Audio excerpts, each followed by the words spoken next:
Existem até no mercado secundário taxas bem maiores do que isso, Aham. né? Só que aí você precisa justamente avaliar qual que é o vencimento, qual que é essa duration que tem por trás, porque às vezes você pega uma taxa muito boa, que ela vai te pagar ali mensalmente uma taxa ok, só que você, quando for vender antecipadamente, você não vai conseguir ter um ágio quanto uma taxa às vezes menor.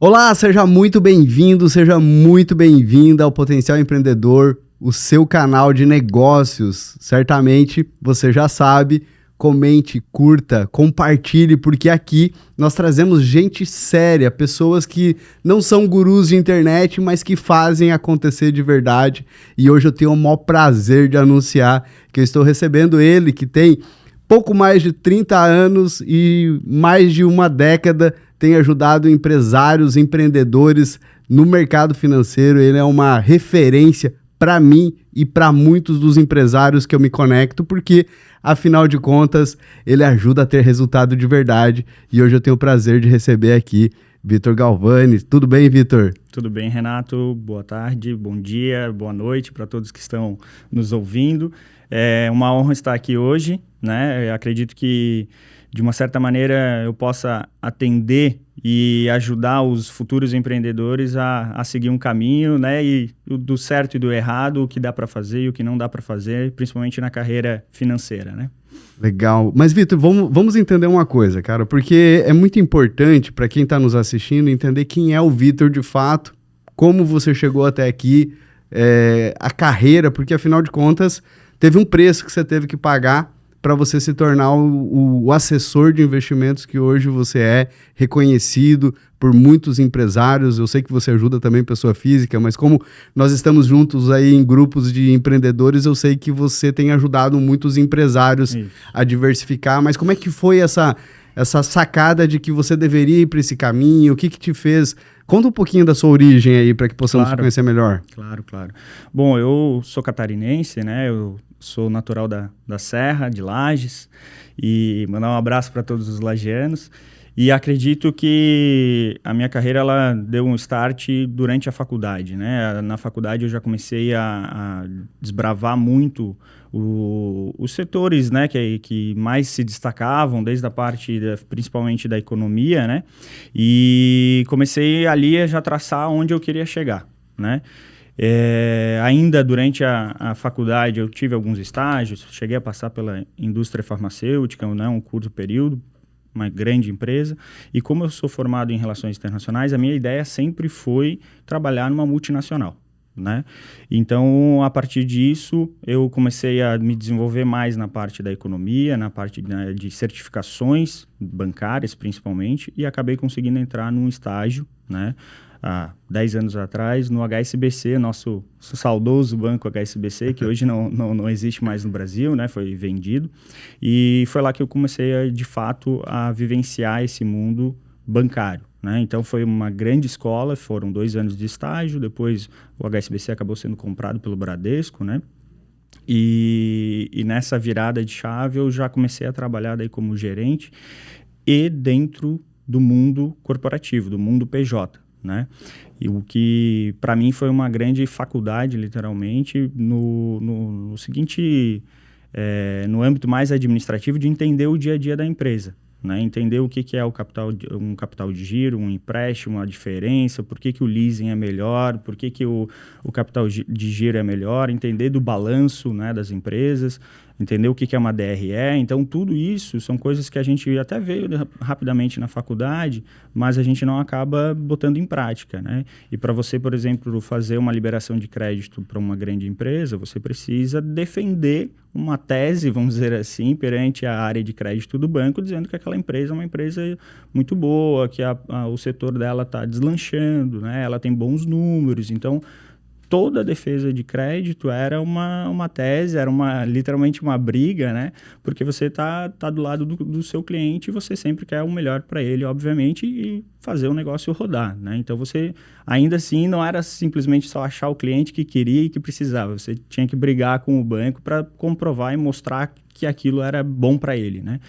Então, durante esses anos do banco, foram anos espetaculares, né, de aprendizado e também de muito desgaste, né, porque o banco te cobra demais, né? Você tem sempre uma cobrança muito perto e você acaba que com isso você vai se desgastando, vai às vezes desenvolvendo alguns problemas e ao mesmo tempo você tem que lidar com isso e descobrir como resolver isso, né? Então é mais ou menos por aí, Renato. Caraca, então começar no banco foi extremamente... É interessante você falar isso, porque hoje você representa a XP aqui em Florianópolis, Isso. em Santa Catarina, na verdade, Isso. a tua empresa. Hoje você atende Santa Catarina, como é que funciona? Território nacional. Território nacional. Exato. A pessoa tendo um CPF, mesmo que ela... Eu tenho 3 clientes que moram na Austrália. Então, a pessoa tendo o CPF, ela já consegue abrir uma conta na XP e a gente já consegue trabalhar. Ah, legal. Então, a tua experiência no banco, ela te deu uma certa bagagem para que agora você, como XP, você possa... Porque eu vejo muito isso, sabe? O mercado mesmo, ele começou a se desenvolver depois que as corretoras começaram a ganhar vez no cenário econômico do país. E isso, de certa forma, a XP ela tem muita responsabilidade sobre tudo que vemos, porque antigamente, se você quisesse investir, você tinha que ir atrás de uma agência bancária, né? Banco do Brasil, HSBC, Bradesco. Agora não, agora existem corretoras que elas estão mais especializadas nesse sentido. E como é que aquela experiência do banco te ajudou depois dessa transição de carreira que você... Não sei se diria transição de carreira, Sim, mas sim. essa mudança aí de chave aí de ir para uma corretora. Não, me ajudou bastante, tá? Foi muito, muito importante. Até, na verdade, antes da pandemia, eu já estava estudando o mercado de corretoras, estudando tanto como funcionava a XP, como funcionava o BTG, porque, de fato, eu tinha que tomar uma decisão muito difícil. Essa, de fato, até aqui foi a decisão mais difícil que eu tive que tomar, né? Se tornar um empreendedor ou não, sair da CLT, sair de um cargo como bancário que historicamente é visto como, né, igual piloto de avião, médico, engenheiro, enfim. Então, tem uma solidez muito grande você trabalhar num grande banco e ser CLT num grande banco, né? Porque você acaba tendo uma tranquilidade muito grande. Para você sair é muito difícil, né? Tem que acontecer alguma coisa muito terrível, vamos dizer assim. E isso acaba trazendo uma tranquilidade para as pessoas e fica acomodado, né? E eu não via que não estava gostando daquilo. O mercado já estava se movimentando muito ali, já em 2019, 2020, a XP estava crescendo cada vez mais, né? E os clientes em si também migrando cada vez mais e abrindo conta para essas novas corretoras que vinham surgindo, que são recentes, né? A XP tá aí praticamente com 20 anos. O BTG é um banco muito mais antigo, né? Mas nessa parte de corretora também começou há pouquíssimo tempo. Então, a gente acaba que... olhando o mercado como um todo, falou, a gente vai ficar para trás, a gente precisa se desenvolver. E o banco, ele, ao mesmo tempo que ele tem um poder gigantesco, né, ele é muito grande. Então, para ele fazer qualquer movimentação, mudar uma estratégia, leva muito tempo. A gente fazia, brincando, né, a gente fazia uma comparação que o banco é como se fosse um grande navio, um grande cruzeiro. Para você manobrar, demora muito tempo. E isso é verdade. Então, como eu sou jovem e sou ansioso, né, vamos falar assim, eu não tive tempo para esperar, né? E aí foi onde eu comecei a me certificar cada vez mais, a me qualificar cada vez mais para ficar pronto para o mercado de corretora, né, na parte de investimento. E aí, com essa mudança, eu praticamente entendi, né, que eu deveria ter saído muito antes. Porque é aquela velha história, né? Quem chega cedo bebe água limpa. E na minha experiência de banco me ajudou de que forma, né? Me ajudou de uma maneira muito especial perante as grandes empresas. Né?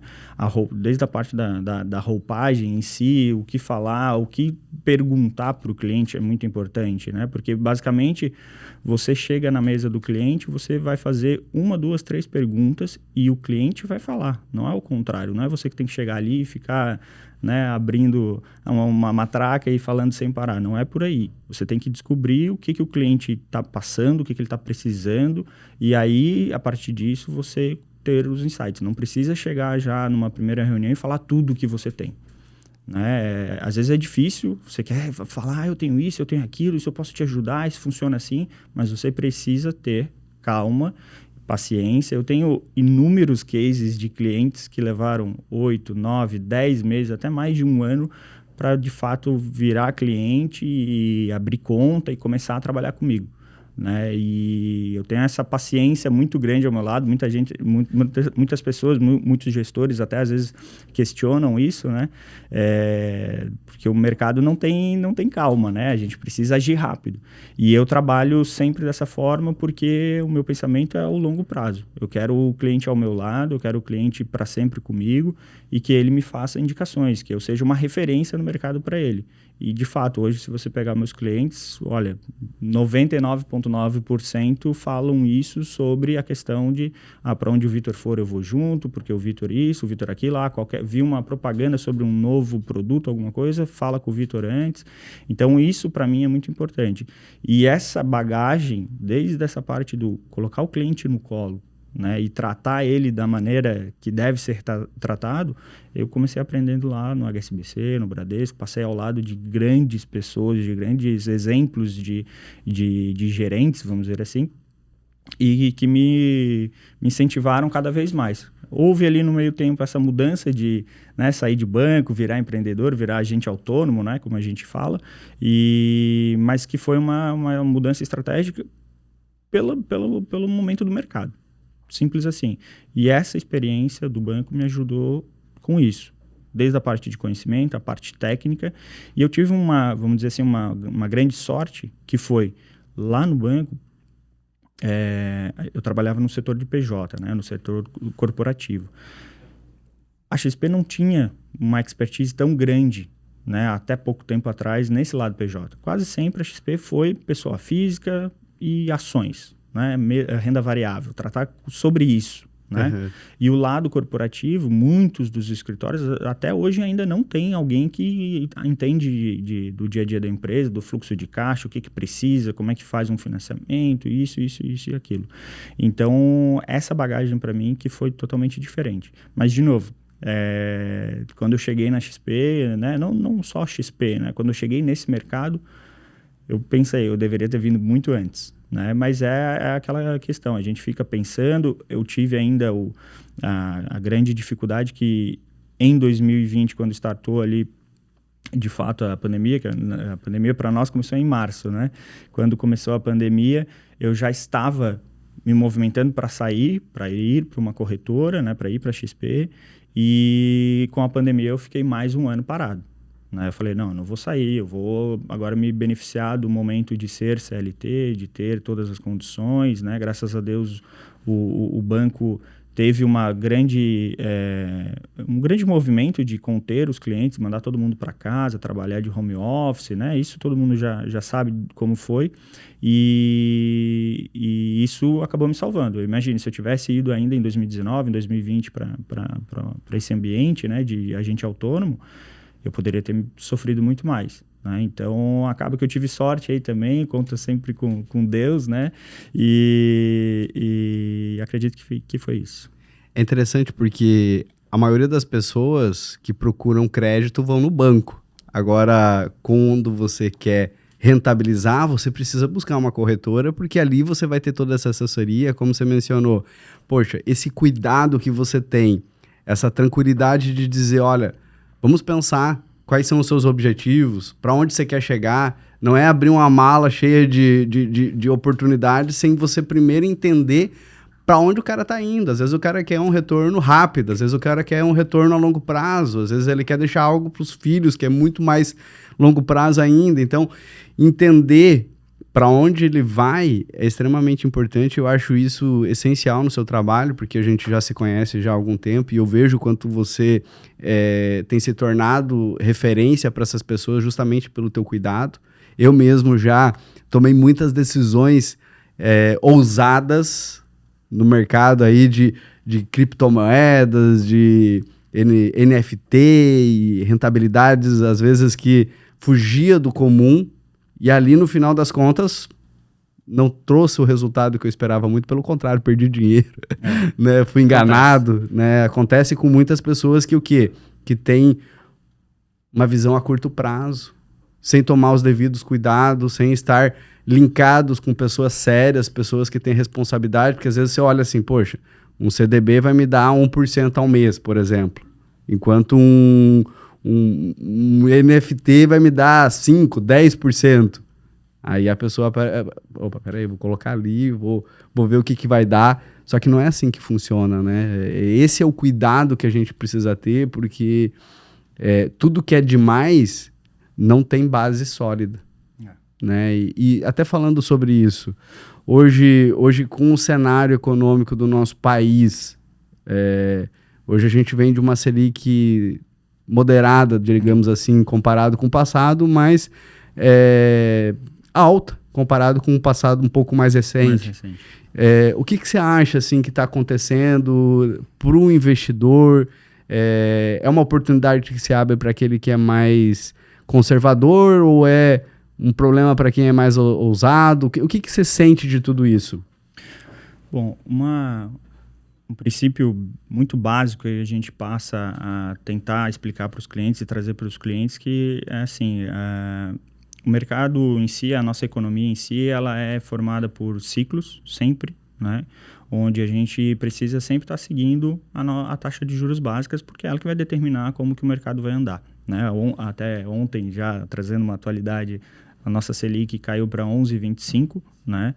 E ela deve aí esse ano ter mais reduções ao longo das 8 reuniões, né? Eu acredito o seguinte, eu tento sempre passar para o cliente que o mercado ele oferece em alguns determinados momentos bons produtos, né? E com excelentes taxas, só que isso é igual a oportunidades que passam e acabam rapidamente, né? Então, você precisa entender o seguinte, quando a taxa de juros está muito elevada, né, na casa de 12%, 13%, 14%, que seja ao ano, você precisa entender que existem excelentes oportunidades de você investir, e principalmente em longo prazo, e garantir de uma maneira muito conservadora, de uma maneira muito segura, um retorno até acima de 1% ao mês, dentro de ativos bancários, dentro de ativos no crédito privado, enfim, em N possibilidades onde você consegue ter a tranquilidade, uma segurança de um FGC, que é o Fundo Garantidor de Crédito, né, que por mais, Vitor, eu estou entrando aqui num CDB de um banco que eu nem conheço. Posso entrar? Não posso? Todo banco no Brasil ele tem a proteção do FGC, que é o Fundo Garantidor de Crédito. Existem algumas regras, eu não vou entrar aqui em detalhes, mas é muito conservador, você consegue entrar. E a gente teve, agora já, né, trazendo mais atual, o momento de hoje, né, a gente está já em fevereiro de 2024, eu acredito que as boas oportunidades já passaram, tá, no mercado. De renda fixa, principalmente, né? Porque a nossa Selic já baixou, o mercado já precifica, ele sempre se antecipa muito, né? Ele faz uma leitura muito longa, a gente sempre fala muito sobre curva de juros longa, né? Que é justamente por onde o mercado se precifica e é o que ele vai passar para o cliente na outra ponta. E é aí onde estão as grandes oportunidades, porque, por exemplo, muitos dos meus clientes que estavam comigo ainda no ano passado, a gente entrou em produtos de renda fixa extremamente conservadores, títulos do Tesouro, CDBs e tudo mais, onde a gente tem muita segurança, e a gente acabou pegando taxas excelentes, que hoje pensando no futuro, né, ainda não completou um ano, mas daqui provavelmente quando completar um ano, quando completar mais 6 meses, enfim, a gente vai ter um fechamento de curva, que é justamente essa queda da taxa de juros, e o produto que o cliente vai estar na mão vai estar valendo muito. Então ele consegue, antes do vencimento, vender esse produto valendo muito mais. Só que, Vitor, então quer dizer que eu vou fazer um dinheiro aí num prazo que seja de 1 ano, de 8 meses, enfim, e aí eu novamente vou entrar nisso e vou querer fazer isso de novo, porque eu sempre vou querer pegar um produto de longo prazo que vai ter uma duration, né, que a gente fala muito longa, e aí que está o segredo desse ágil, né, quando a gente vende esse produto antecipado, e eu sempre vou conseguir fazer isso. Não. Porque o mercado é feito de ciclos. E quando a gente entra numa oportunidade como essa, são apenas em momentos de queda de juros da nossa Selic, de fechamento de curva, né? E aí que está o grande segredo. Então, tem muito... Isso no mercado é bastante difundido, muita gente conhece, muita gente já sabe isso de cor e salteado, mas é sempre importante falar. Porque sempre tem aquele cara que ele vem, me liga e pergunta: hoje tem um CDB a quanto?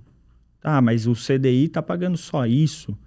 Não, em determinados momentos, a gente tem que entender o seguinte: o CDI ele se baseia muito na nossa Selic, né? Ele sempre acompanha a Selic.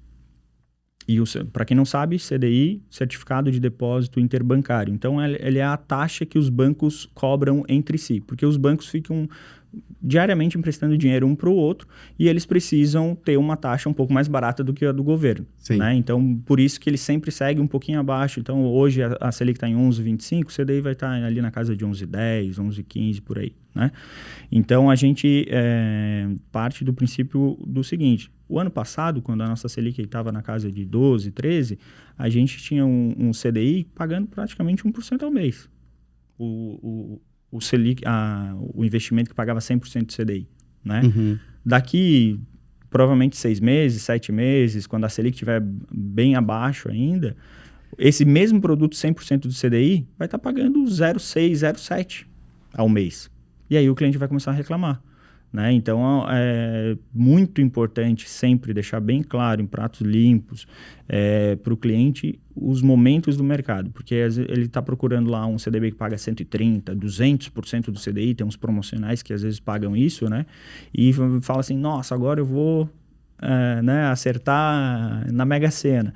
Não, você precisa saber e acompanhar como que está o mercado, né? Como que está a taxa de juros, porque o CDI é só um indicador. Um indicador onde você vai ter um retorno. É interessante você falar isso, rapaz, porque você falou que... eu estou falando como uma experiência de uma pessoa leiga e que eu acho que eu cometi um erro, porque no passado eu via lá, poxa, pagando-se Selic, mais um variável e umas taxas bem boas assim para você botar o dinheiro. Só que com vencimento lá para 2030. Aí eu olhava assim e eu pensava, poxa, 2030 falta muito tempo. E se eu precisar desse dinheiro antes? E aí eu tô com meu dinheiro preso lá. Então quer dizer que, só para ver se eu entendi o que você me passou aqui, né? Eu acho que pode ser até uma dúvida da audiência. Então quer dizer que se eu tivesse entrado naquela boa oportunidade e eu tivesse realizado agora em 2024... eu poderia ter um ganho maior porque tem gente querendo pagar menos para entrar lá, mais para entrar. Exato. É isso mesmo? Você vai ter nas mãos um produto que paga acima que o mercado está pagando hoje. Certo, porque ele tem um vencimento longo. Isso, ele tem a questão do vencimento em si, ela está mais atrelada à duration, né? Que a duration é mais a relação entre o prazo e o rendimento desse ativo, certo? Então, quanto mais prazo, né, ele acaba tendo uma duration maior, e aí que está o segredo do ágil lá na frente. Mas voltando um pouquinho, se você comprou no ano passado lá, tudo bem que seja um produto que venceu em 2030, tem o Tesouro Direto, produtos que vencem em 2060. Pois eu vejo isso, eu digo, quem é que vai colocar 2060? Só quem vai querer deixar pro filho. Isso. Então quer dizer que a vantagem é de você... Exatamente, rapaz, exatamente. Olha só, então, como eu tava fazendo errado. Tá vendo a importância de você ter um assessor de investimento para te orientar? Isso é muito importante porque são estratégias, Uhum. né?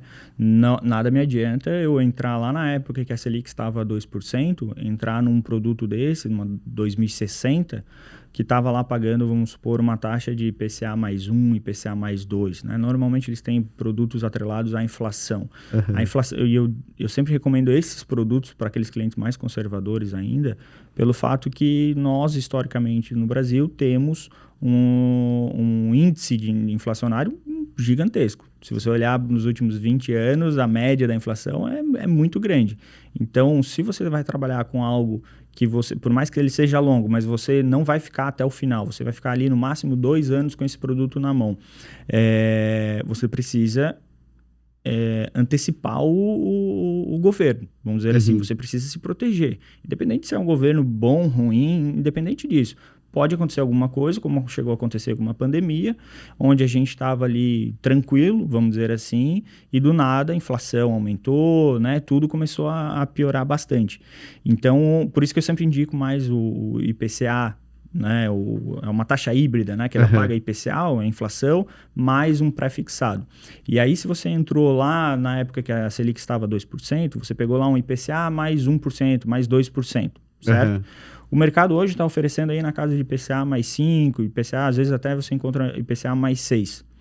O mercado está oferecendo uma coisa muito melhor do que você tem em mãos. Então, praticamente, esse produto você dificilmente vai conseguir vender antes do vencimento. Agora, se for um movimento ao contrário, eu entrei ainda agora no ano passado com a Selic ali em outubro, novembro, com a Selic que estava alta, né? E peguei um IPCA mais 7. Pô, é uma bela taxa. Sim, né? já vi coisas assim. Existem até no mercado secundário taxas bem maiores do que isso, né? Só que aí você precisa justamente avaliar qual que é o vencimento, qual que é essa duration que tem por trás, porque às vezes você pega uma taxa muito boa, que ela vai te pagar ali mensalmente uma taxa ok, só que você, quando for vender antecipadamente, você não vai conseguir ter um ágio quanto uma taxa às vezes menor. Né? Porque mas deixa eu só te fazer uma pergunta aqui no meio da sua explicação. Essa questão da venda, eu preciso encontrar um vendedor ou eu só dou o resgate lá e já tem alguns vendedores que querem entrar? Como é que funciona essa questão da venda? Isso. Hoje, no Tesouro Direto, você pode tratar direto no site do Tesouro, né, onde você consegue comprar e vender ali as suas aplicações. Mas se você está dentro de uma corretora, se você tem um assessor em si, ele que providencia tudo isso. Né? E aí a gente tem na nossa tesouraria como fazer essas cotações na parte da venda e como procurar para comprar até mesmo no mercado secundário.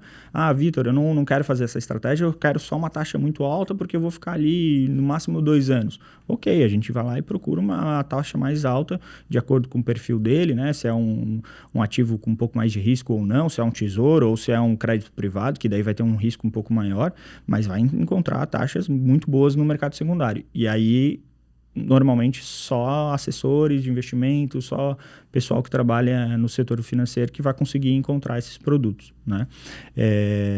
Então, por isso que eu sempre indico, tenha um assessor de investimentos. Não, e eu vejo de tudo isso que você está me falando, porque hoje eu acabo fazendo investimentos próprios ali com o pouco conhecimento que eu tenho. Mas eu tô vendo aqui que eu tô perdendo dinheiro por conta disso. Essa é uma verdade.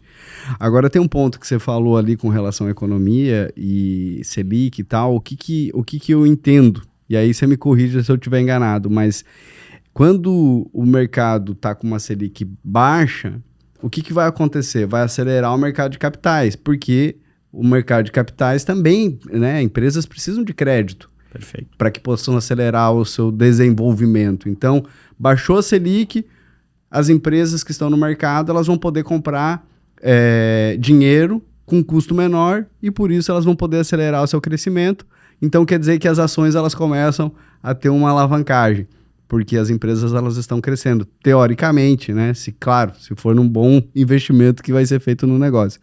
Agora, a Selic estando alta, significa que o mercado ele não vai buscar crédito, vai crescer menos, porque as pessoas também vão querer estar mais seguras aqui na Selic alta, então elas não vão ir para o mercado mais ousado e mais arriscado do capital, então acaba que a Selic ela é que determina se o mercado vai para um lado ou se vai para o outro. Perfeito. É isso? Perfeito, é isso.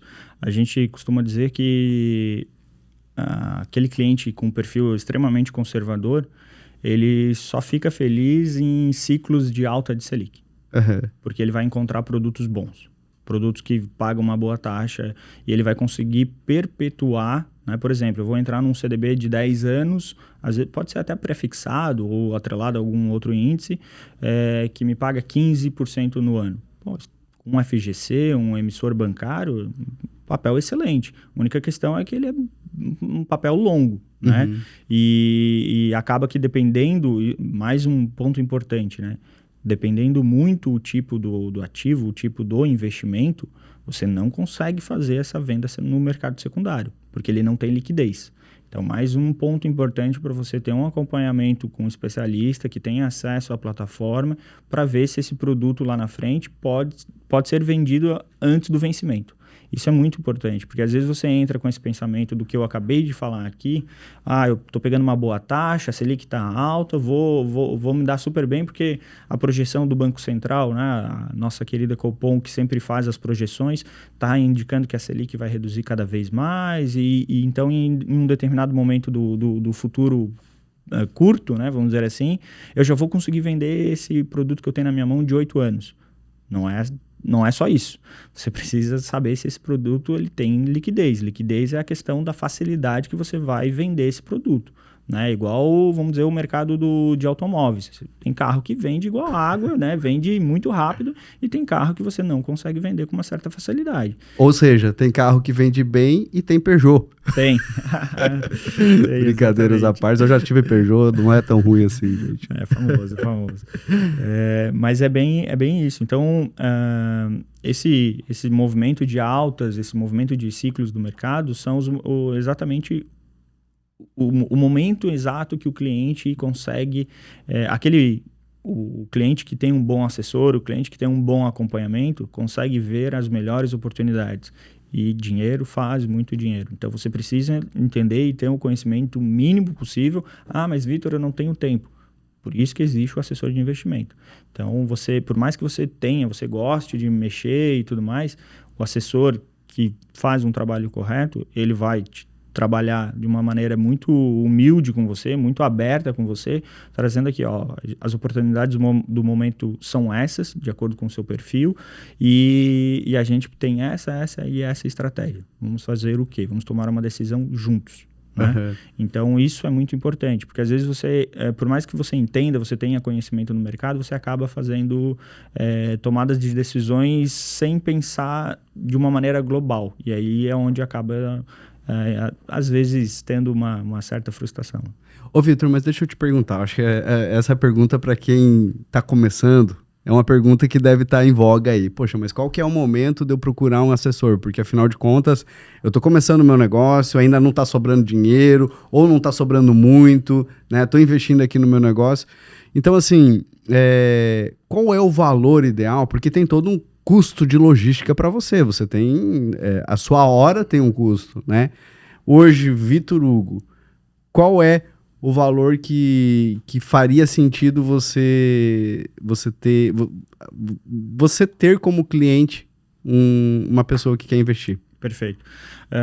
Eu costumo trabalhar sem um target, né? Sem um valor de partida de investimento. Por quê? Porque o meu trabalho é muito principalmente com aquelas pessoas que não me conhecem, é um trabalho de confiança. Então, vai ter o cara que ele vai colocar lá 5 mil, 10 mil reais para ver como é que é o meu atendimento, para ver como que é a minha agilidade, enfim, e para ver como que é a minha clareza em explicar, né, para ele o mercado em si e a entrega, né, desses produtos. Se vai ser um produto que vai fazer sentido ou não, o que eu estou falando está batendo. Então, eu tive muitos clientes que hoje têm mais de 1 milhão investido comigo, que começaram com 50, com 10, com 15 mil reais e aos poucos foram testando. Isso costuma acontecer muito, né, comigo principalmente. Então a gente precisa... na verdade, eu parti do princípio que eu preciso trabalhar sem target, porque tem um cliente que tem muito potencial, né? Uhum. E ele tem, às vezes, outros patrimônios, ele tem conta em outros bancos, que por mais que ele fale, Vitor, eu só tô com 10 mil agora para começar. Beleza, vamos lá. Eu vou fazer um atendimento onde eu te mostre que o meu atendimento é o melhor que você vai ter nos outros bancos ou em outras corretoras e venha investir comigo. Então, respondendo a tua pergunta, eu não tenho um valor inicial, mas assim, claro, né? Vitor, mas o que faz sentido para começar a investir? Cara, tem que ver qual que é a tua necessidade, qual que é o teu perfil, o que você está buscando com isso? Eu estou buscando fazer uma viagem no final do ano, eu estou buscando fazer uma faculdade, eu estou buscando fazer só altos rendimentos. Então, tudo isso é de cliente para cliente. Nada tem muito caso que acontece assim, né? Do cliente ver propaganda, ver alguma coisa e trazer para a gente conversar. Sim. A primeira coisa que eu faço para o cliente é uma outra pergunta falando, mas isso faz sentido para você? Por que você quer isso? Aonde você vai chegar com isso? Porque nada mudaria na estratégia do cliente buscar, às vezes, 1, 2, 3% a mais de CDI, né, que lá no final da linha não vai te trazer recurso nenhum, né? Então... É até importante a gente destacar, porque você está aqui hoje também é muito importante para quem nos assiste aqui ou nos acompanha no podcast.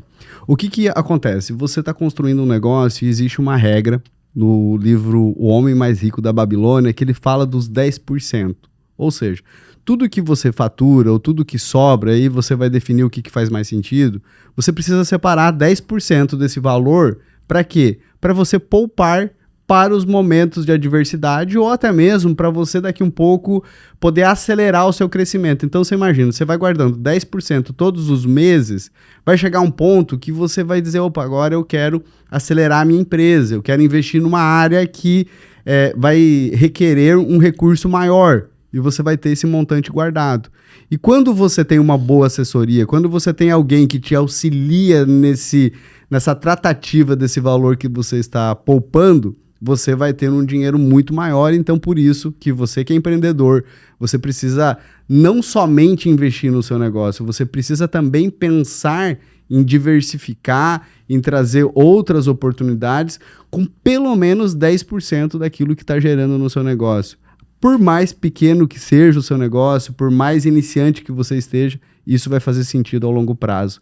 E ter o Vitor aqui nessa manhã, né, não sei que horas você está vendo e que dia que você está vendo esse podcast, isso nos traz clareza do quanto é importante ter, sim, a assessoria de um assessor.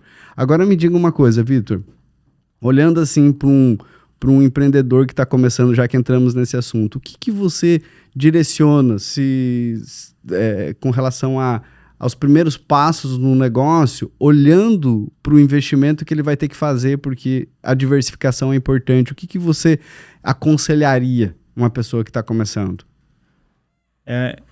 Vamos dizer que essa seria o meu trabalho mais difícil, né? Porque normalmente é uma pessoa que chega até mim que eu não tenho, né, conhecimento da história dela, então a gente precisa fazer literalmente uma entrevista, né, para entender da onde essa pessoa veio, o que ela está fazendo, o que é o sonho dela, o que é a estratégia que ela vem tomando para começar esse empreendimento, e a partir disso unir essas estratégias, unir essas ideias ao mercado, né, porque conforme o cliente vai me falando, eu tenho a necessidade de abrir um comércio, de investir em câmeras, investir em mídias sociais, etc., a gente vai definindo questões de prazo, questões até mesmo do perfil dele, né? Se a gente vai conseguir, às vezes, montar uma carteira de ações para ter, às vezes, por mais que tenha um risco maior, mas às vezes ter um rendimento maior também. Então, tudo isso numa primeira conversa é onde a gente vai começar a pensar nessas estratégias.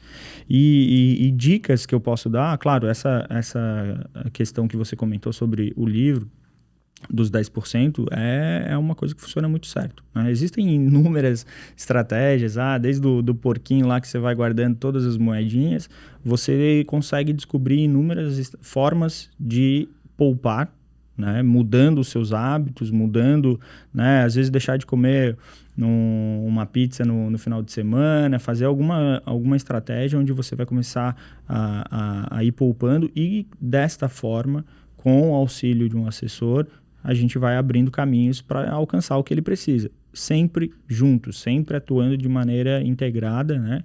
E de uma maneira muito transparente, porque é isso que o cliente precisa. O cliente precisa de transparência, o cliente precisa ver os melhores produtos, saber o que o mercado está oferecendo, e você precisa abrir o jogo com ele. Por isso, também, a questão aqui, trazendo a sardinha para o nosso lado, né? Trabalhar em plataformas, em corretoras, né? Que tenham plataformas abertas. O que quer dizer isso? A XP hoje ela tem uma plataforma aberta que você, por exemplo, encontra lá CDBs de bancos, né? CDBs de Itaú, Bradesco, enfim, de vários produtos que o cliente já tem lá onde ele possui uma conta bancária. E isso traz muita clareza, né? Então, sempre eu tomo muito cuidado de trazer essa clareza, abrir o jogo para o cliente, ver como funciona, falar dos comissionamentos, como é que funciona a questão de comissionamento. Hoje está muito em voga também o tema quanto que um assessor ganha? Como é que funciona esse trabalho dele, né? Tem um modelo que funciona muito bem, que é o modelo do FII fixo, onde a gente determina uma porcentagem que essa sim é cobrada todos os meses e o cliente sabe exatamente o que ele está pagando. E existe um modelo tradicional, que é o mais usado aqui no Brasil hoje. Isso sempre vai depender do que o cliente quer. A minha função é apresentar. Você tem essas formas. Você vai definir o que é melhor para você. E aí, fazer conta. Né? Mas isso que você falou, deixa eu só te fazer uma pergunta. Já que você entrou nesse tema, eu acho muito importante, muito relevante, porque às vezes pode ser a pergunta da maioria das pessoas. O teu ganho, ele está vinculado ao meu ganho ou está vinculado à administração do meu capital? Perfeito. Não está vinculado ao ganho, certo? Está vinculado, sim, ao tipo de produto que você vai ter na sua carteira. Uhum. Tá? Então, por exemplo, um CDB quando você compra, seja o CDB lá do banco, seja aqui na XP, seja em qualquer outro lugar, ele vai ter uma taxa, né, embutida, que normalmente não é divulgado para o cliente, não é uma informação aberta, às vezes até o assessor tem dificuldade de saber exatamente, né? Mas todo produto tem uma taxa. Um ou outro produto tem ali, normalmente aqueles produtos promocionais que oferecem um grande rendimento, o assessor não ganha nada. Uhum. Né? Porque daí a gente tira do nosso para passar mais para o cliente, porque é uma promoção. Mas respondendo, todo produto ele tem por trás, igual na renda variável, na compra de ações e tudo mais, você paga a corretagem. Né? Normalmente você paga lá R$ 4,90 para comprar uma ação. Uhum. Esse custo tem já uma divisão entre a instituição e o assessor. Entendi. Entendeu? Tudo isso muda quando você escolhe o modelo de FII fixo. Então, normalmente, todos esses produtos que já têm essas taxas, taxa de administração, corretagem, etc., você ganha como cashback, certo? Uhum. Mas você pré-determina e tem um contrato, assina um contrato, onde você escolhe lá pagar, por exemplo, 0,4% a 1% do teu patrimônio como comissionamento para o cliente, e você sabe exatamente o que para o assessor, e você sabe exatamente o que o assessor está ganhando. Só que você precisa fazer conta. E é muito importante ter essa transparência do assessor com o cliente para fazer conta e ver. Porque se o cara tem um patrimônio muito grande, cara, tem que fazer conta para ver se vale a pena ele ficar pagando esse modelo. E aí vai do perfil, né? Tem gente que quer saber exatamente o que está pagando, e tem gente que, eu nem estou vendo o que está pagando e fica melhor assim. Uhum. Né? Porque se sair aqui R$10 da minha conta, eu já vou começar a questionar. Mas, cara, tem que abrir o jogo, tem que mostrar essas vias para o cliente para ele saber exatamente o que ele está pagando e as maneiras que ele tem. O que não pode é não falar para o cliente. É que no final das contas, até o termo o que está pagando, ele precisa ficar bem claro, porque na verdade é o que ele está investindo, porque uma coisa é você fazer os seus próprios investimentos e perder oportunidades que com um assessor você teria.